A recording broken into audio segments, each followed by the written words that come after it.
What's going on, everybody? Chatty CRC here with you. Welcome back to the channel. Today I want to talk about a question I was asked recently, which is why do some of your videos look so washed out and colorless and stuff. And basically that is because sometimes I forget to edit them because I shoot them in GoPro flat, which is what you're looking at right here.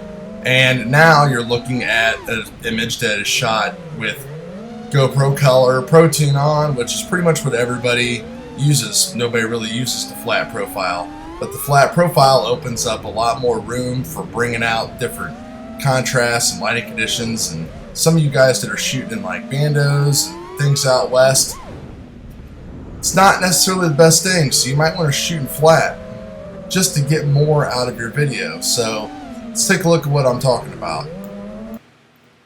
So here we are in Adobe Premiere, and I know flight videos, you know, some of mine, I appreciate everybody watching them. I get maybe 150 to 200 views, which I know is a lot more than a lot of people get. So I do like to take a little bit of time to make them look good, and sometimes when I splice in the flat stuff, you know, it kind of throws people off. So I've been experimenting with GoPro color, and it's actually not too bad. You know, here we are in Premiere, whether I'm shooting in flat or in GoPro color, and I'll show you the differences here in a few seconds. You know, I always do things like white balancing with the lumetri scopes and stuff that are there up there in the top left hand corner, and then you got like your basic corrections as far as like color temperature, saturation, creative, where you can apply your color LUTs and all that kind of stuff. So I've tried to pretty up both types of footage unless I'm actually just trying to put some kind of tutorial out there.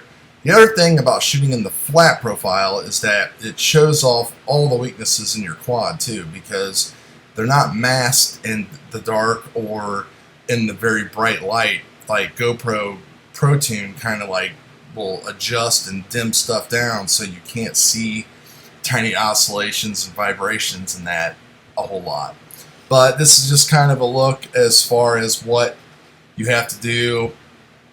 You know, and there's plenty of videos on this. I'm not going to go into that. But some people, you know, use iMovie, Sony Vegas, whatever. Now let's take a look at the actual clips here.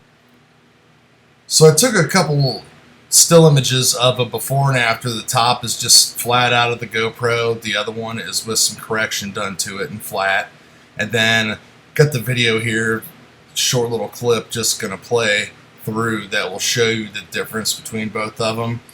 So you can see the dramatic change that you can make and everything. But if you look at, like, say in the trees, you can see how much detail there is on the top that out flat right out of the box, and how things are not kind of, you know, darkened and dimmed down and stuff. And then when you go in and start white balancing and bringing up your colors and temperatures and everything, you can work, you know, as hard as you want to try to make it look pleasing to you and still retain a lot of the detail that you normally would lose, because GoPro color in the Protune will actually smash a lot of that stuff.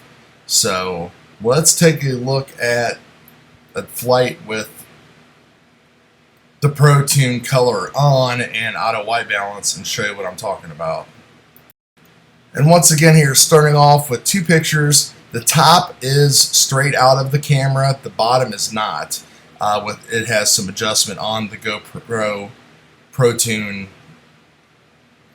filter that they apply, and you can see the differences as far as I was able to bring out more details and shadows as far as like in the trees and things like that. Like if you look at the pine tree on top, it's real dark, but at the bottom you can see some green and everything right there.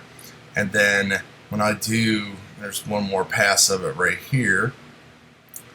And when I go over into the woods over here, you can see even a greater example. It'll be a little faster.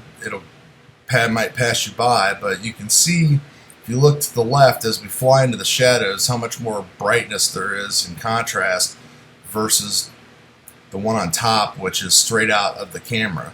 So Point being, if you are shooting in full automatic, you still might want to make some adjustments. Right here's another example where if you look at the crops, you know, they're getting totally just dimmed down and darkened on the top, where after I play with them a little bit in Adobe, I'm able to bring out more detail and make it look a little bit more natural and not as vivid and dimmed down and everything. Hope that helps. Talk to you guys later.